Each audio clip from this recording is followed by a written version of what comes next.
Julio de 2025.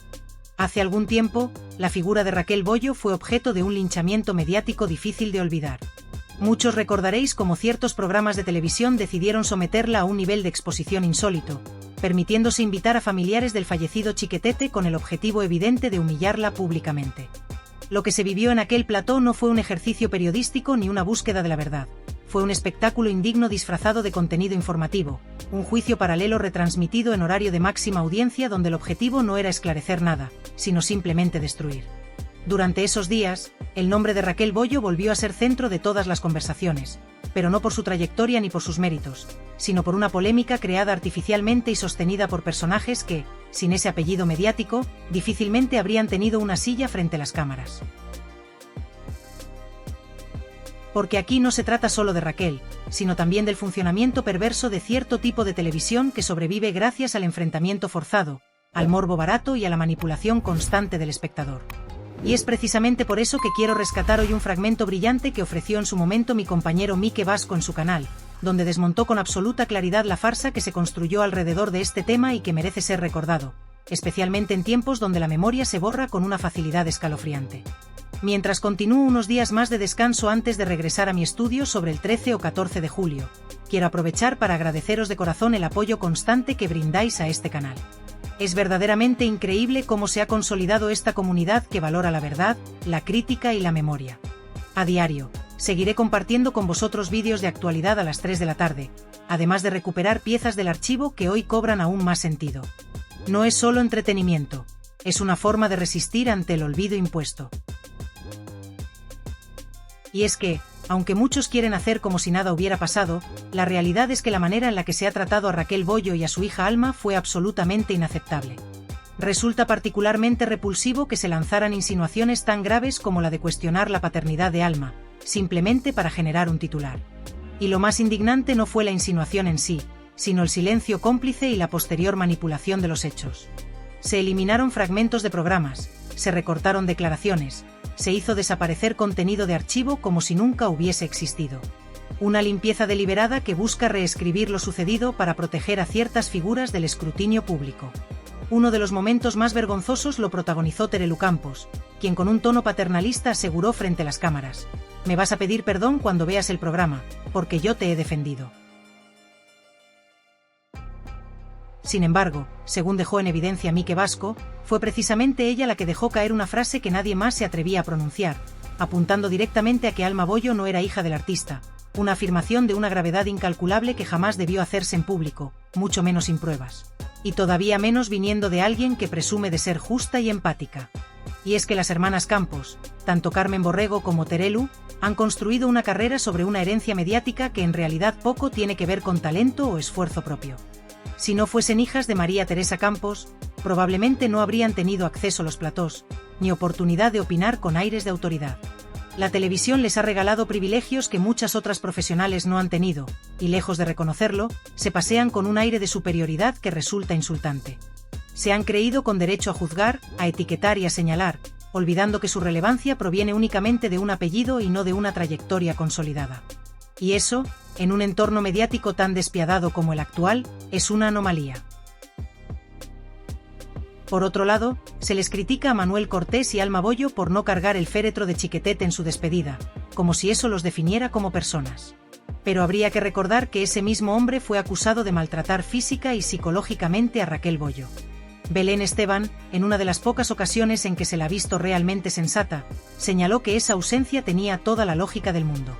¿Cómo se puede exigir un gesto de amor o respeto hacia alguien que fue una fuente constante de sufrimiento para su propia familia? Pero claro, la coherencia en televisión muchas veces molesta, porque obliga a mirar más allá de la superficie y enfrentarse a realidades que se prefieren ignorar.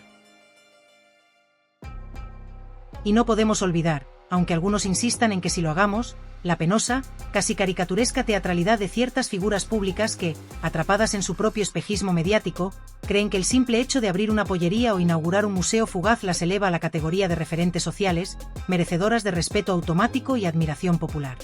Es una farsa cuidadosamente coreografiada, diseñada no tanto para construir algo auténtico, sino para alimentar la maquinaria de su personaje ficticio, ese que viven interpretando cada vez que pisan un plató o suben un vídeo a redes. Se aferran a la puesta en escena como si fuera una prueba de valía, rodeándose de focos, discursos, alfombras rojas improvisadas y testimonios de supuesta superación personal. La apertura de un local, que en cualquier otro contexto sería un acto cotidiano y digno, se convierte en un acto mesiánico, una gesta casi histórica, contada en clave de hazaña épica. Y sin embargo, detrás de ese decorado hay poco o nada.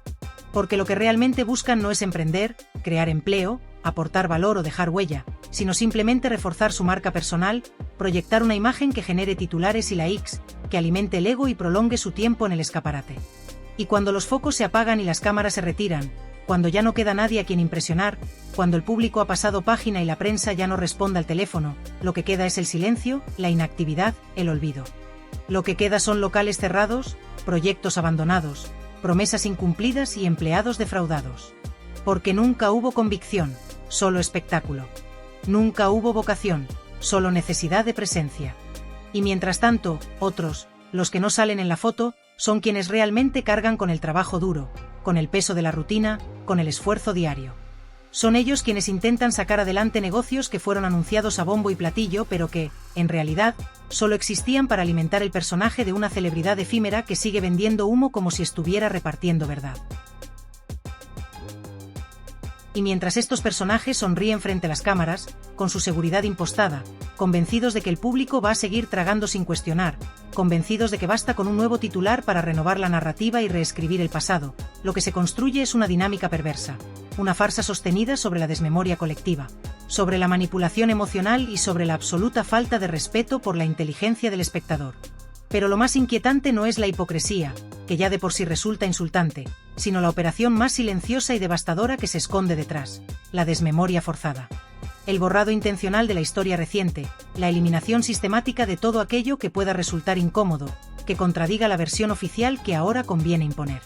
No se trata únicamente de proteger a una figura como Rocío Carrasco, cuya historia merece, por supuesto, ser escuchada con respeto y rigor, sino de hacer desaparecer de la faz mediática cualquier rastro de debate, de contradicción, de contexto, de matices. Se han borrado fragmentos fundamentales. Se han eliminado años enteros de testimonios, de debates, de coberturas. Se ha vaciado la hemeroteca con una precisión casi quirúrgica, como si se intentara extirpar un tumor que amenaza con recordarnos verdades incómodas. Ya no se pueden encontrar las piezas completas, los programas íntegros, los momentos donde se abordaban estos asuntos con una perspectiva distinta. Y lo más grave es que esta desaparición no ha sido accidental, ni producto de un desliz técnico. Ha sido deliberada, meditada, ejecutada con la clara intención de resetear el relato, de reiniciar la historia desde un punto que favorezca a quienes ahora necesitan parecer intachables, mártires, íconos de una causa convenientemente reformulada. Borrar todo rastro de una versión incómoda de los hechos no es solo una forma de manipulación, es una traición directa al espectador, a la verdad, a la memoria colectiva. Es un acto de censura disfrazado de evolución narrativa. Es silenciar con elegancia aquello que incomoda, aquello que contradice, aquello que puede desmentir los discursos cuidadosamente construidos en el presente. Lo que se está haciendo no es solo reescribir la historia, sino anular la posibilidad misma de contrastar los hechos, de ejercer pensamiento crítico, de reconstruir el pasado con honestidad. Porque cuando desaparecen los archivos, desaparece también la posibilidad de la verdad. Cuando se elimina el contexto, lo que queda es propaganda. Y frente a esa maquinaria de olvido, de silencio, de revisionismo emocional, lo mínimo que podemos hacer es negarnos a aceptar el borrón y cuenta nueva que nos quieren imponer. No se trata de vivir anclados al pasado, ni de negar las posibles evoluciones de las personas o los discursos, sino de rechazar el intento de maquillar la historia como si nada hubiera ocurrido. No podemos, ni debemos, pasar página como si todo esto fuera anecdótico, como si la manipulación descarada de los medios, la censura disfrazada de estrategia editorial y la construcción artificial de relatos unilaterales no tuvieran consecuencias. Porque sí las tienen. Y son profundas. Por eso hay que seguir hablando, denunciando, recordando. Porque si no lo hacemos nosotros, no lo hará nadie. Porque la historia oficial solo se convierte en única cuando se permite que las otras desaparezcan. Porque la memoria no es un producto de consumo que se pueda editar según convenga. Porque recordar, en tiempos de manipulación, se convierte en un acto de resistencia. Y aunque algunos prefieran el olvido porque les resulta más cómodo, aquí seguiremos. No por morbo, no por revancha, sino por convicción. Porque la memoria no se negocia, se defiende. Porque la verdad no se borra con un clic. Y porque el respeto al espectador, a los hechos y a la historia no puede depender del capricho de quienes hoy dominan el relato, pero mañana volverán a desaparecer en cuanto cambien los vientos del mercado. No puedo creer lo que se vivió en ese plató. Fue como presenciar una obra absurda donde el sentido común se evaporó por completo y la lógica quedó pisoteada por el morbo.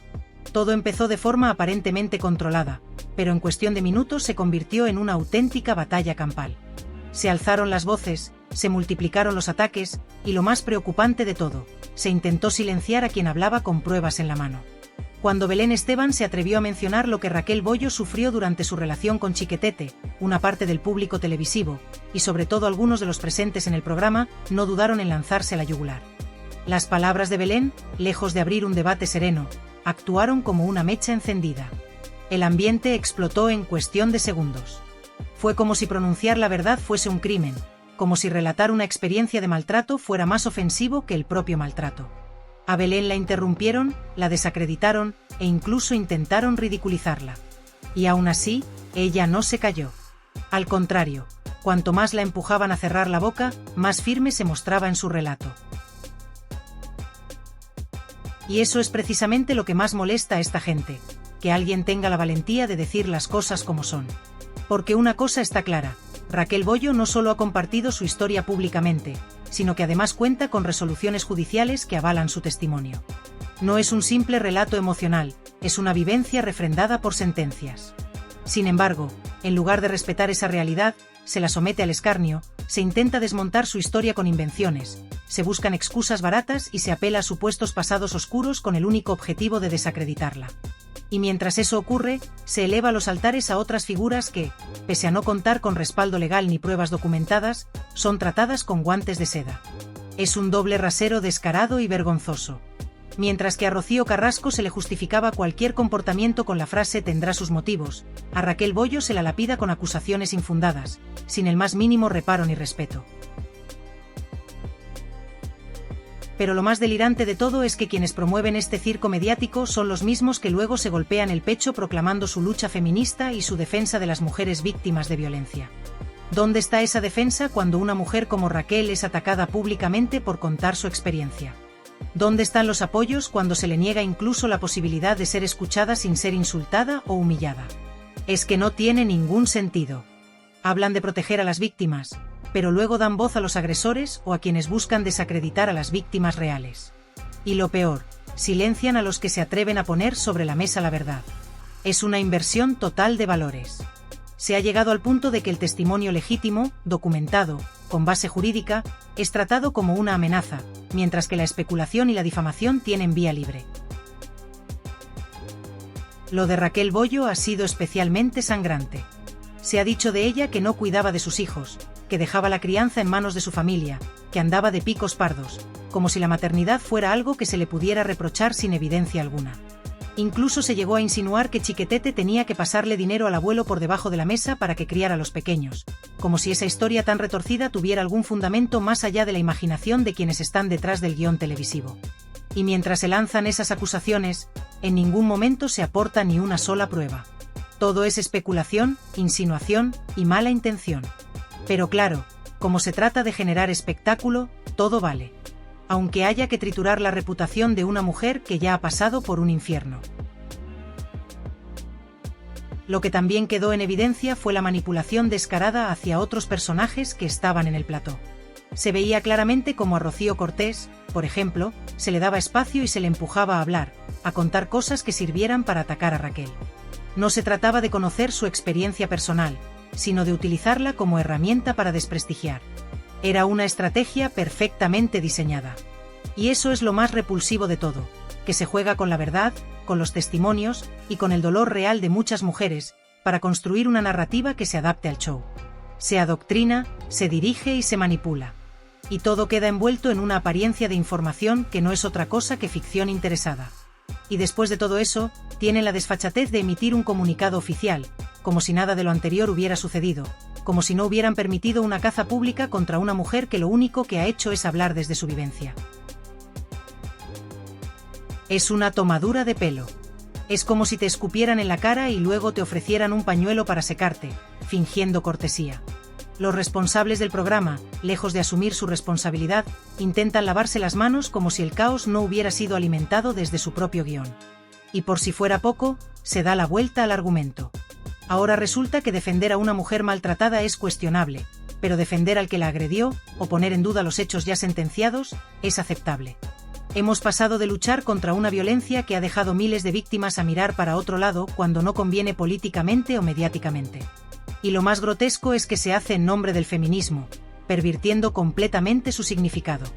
Ya no se trata de apoyar a las mujeres, sino de apoyar a las mujeres que encajan en un determinado relato. Lo que sucedió en aquel plató fue mucho más que un simple enfrentamiento televisivo. Fue una verdadera exhibición del lado más oscuro y cínico de los medios de comunicación, donde la verdad y la justicia quedan completamente relegadas a favor del espectáculo y el morbo barato. Desde el primer momento, la atmósfera se volvió irrespirable, como si cada palabra, cada gesto, cada interrupción estuviera diseñada para avivar un fuego que solo busca destruir, no para esclarecer ni para buscar un mínimo de respeto hacia quienes son parte de la historia. La valentía de Belén Esteban al contar lo que Raquel Bollo vivió durante su relación con Chiquetete fue recibida, no con apoyo ni solidaridad, sino con una agresividad inusitada, un rechazo visceral que no tenía otra intención que callarla, desacreditarla y convertir su testimonio, avalado incluso por sentencias judiciales, en motivo de burla y ataque personal. Fue algo más allá de un simple debate. Se trató de un linchamiento público en el que la víctima, en vez de ser protegida o escuchada, fue condenada y vilipendiada por contar su verdad. La contradicción resulta aún más hiriente cuando, por un lado, los mismos medios y presentadores se presentan como defensores del feminismo y la lucha contra la violencia de género, mientras por otro lado arman un circo para destruir a una mujer que ha sufrido maltrato y que ha tenido el coraje de denunciarlo públicamente. Este doble rasero no solo es hipócrita, sino que además pone en evidencia el verdadero rostro de un sistema mediático que privilegia la audiencia sobre la ética, la manipulación sobre la verdad y la destrucción sobre la justicia. Lo que hicieron con Raquel Bollo fue terrible y absolutamente injusto. Se la atacó sin piedad, no solo por haber denunciado el maltrato, sino también mediante acusaciones infundadas sobre su vida personal, su papel como madre y la supuesta irresponsabilidad en la crianza de sus hijos. Se inventaron historias absurdas, como que el dinero de Chiquetete tenía que pasar por debajo de la mesa del abuelo para que cuidara a los niños, insinuaciones que no tenían ningún respaldo y que solo buscaban desprestigiarla y deshumanizarla. Todo esto ocurrió en un contexto donde se daba espacio a personas interesadas en atacar su relato, sin importar que sus argumentos fueran poco más que especulaciones o simples ataques personales disfrazados de opiniones. Se trató de una manipulación descarada para construir una narrativa falsa, dirigida no a informar, sino a destruir la imagen de Raquel y a dividir a la audiencia, fomentando la confrontación y el morbo. La dinámica era evidente. Mientras a algunas figuras públicas se les concede el beneficio de la duda, se les justifica o se les blinda mediáticamente pese a la falta de pruebas. A otras se las arruina sin contemplaciones con base en conjeturas y medias verdades. Esa desigualdad en el trato no solo es injusta, sino que también revela un claro sesgo que convierte a los medios en jueces y verdugos con criterios arbitrarios. Y si bien el espectáculo parecía centrarse en atacar a Raquel Bollo, el problema es mucho más profundo y sistémico. Se ha instaurado una cultura en la que la verdad es maleable, donde los hechos objetivos se subordinan a la narrativa que mejor vende, y donde las víctimas reales deben enfrentarse no solo al dolor de lo vivido, sino también a una batalla constante porque se les crea, se les respete y no se les silencie. Lo más trágico es que esta lógica perversa no solo destruye reputaciones, sino que también alimenta un círculo vicioso en el que se normaliza la violencia mediática y se legitima la impunidad de los agresores o de quienes los defienden. La audiencia, a su vez, queda atrapada en una espiral donde el morbo y la confrontación se confunden con la información, y donde la empatía y la reflexión son desplazadas por la reacción emocional y el sensacionalismo. Este fenómeno no es solo un problema puntual o aislado, sino que afecta a toda la estructura mediática y social, erosionando la confianza en las instituciones y desdibujando los límites entre la verdad y la mentira, entre la justicia y el espectáculo. Lo que vimos en ese plató fue, por tanto, mucho más que un momento televisivo polémico. Fue un reflejo claro de un sistema roto, donde la ética y la humanidad quedan sacrificadas en el altar de la audiencia, donde las personas que han sufrido y que buscan justicia deben enfrentar no solo a sus agresores, sino también a una maquinaria implacable que se dedica a desacreditarlas y humillarlas públicamente. La vergüenza y la indignación que genera esta realidad deberían servirnos para cuestionar qué tipo de sociedad queremos construir, qué clase de medios queremos permitir que definan nuestras ideas y sentimientos, y cómo podemos luchar para que la verdad y la justicia dejen de ser mercancías manipulables al servicio del entretenimiento. Porque detrás de cada escándalo, detrás de cada polémica, hay vidas humanas que merecen respeto, empatía y, sobre todo, justicia verdadera, no un circo mediático destinado a destruirlas.